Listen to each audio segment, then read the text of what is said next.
எண்டோமெட்ரியத்தினால உள்ள ஹார்மோன் பிரச்சனை என்னன்னு போச்சு பாருங்க. ஹார்மோன் பிரச்சனை வந்து எதுனால வருது? இன்சுலின் நம்ம வந்து சின்ன பிள்ளையில இருந்தே 12 வயசு 16 வயசுல இருந்தே ஏஜ் அட்டன்ல இருந்து நம்ம என்ன பண்றோம்? குழந்தைகளுக்கு பிஸ்கெட் கொடுக்குறோம், பால் கொடுக்குறோம், ஹார்லிக்ஸ் கொடுக்குறோம், பூஸ்ட் கொடுக்குறோம், இல்ல நொறுக்கு தீனி தான் கொடுத்துட்டே இருக்கோம். லேஸ் கீசு லொட்டு லொஸ்கர் அதுன்னு கொடுத்துட்டே இருக்கனால உடம்புல இருக்கிற இன்சுலின் லெவல் மிக அதிகமாகுது 12லேருந்து 13க்கு.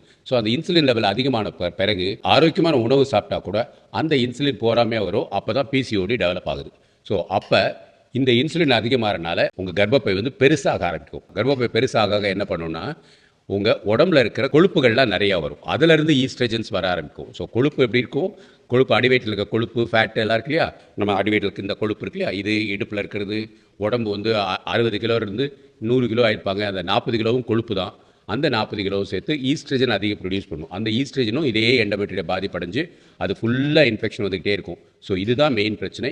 இதை கண்ட்ரோல் பண்ணால் நம்ம இன்சுலினை கண்ட்ரோல் பண்ணால் தான் கரெக்டாக இருக்கும். ஸோ இன்சுலினை நம்ம சரி பண்ணாமல் வெறும் மருந்து மாத்திரை சாப்பிட்டு இங்கேயே பண்ணிட்டு இருந்தால் ஒரு நாலு காலகட்டத்தில் வந்து இதை வந்து எடுக்கிற மாதிரி உள்ள சூழ்நிலை வரும். இல்லைனா இதே பிரச்சனையில் 40-45 வயசு வரைக்கும் பெண்கள் ரொம்ப அவதிப்படுறாங்க. ஸோ இதை சரி பண்ணுறதுக்காக தான் இந்த வீடியோவோட மெயின் திங். ஸோ இந்த எண்டோமெட்ரியம் பற்றி நல்லா தெளிவாக தெரிஞ்சுக்கிட்டீங்க. இதனால் என்ன வரும்?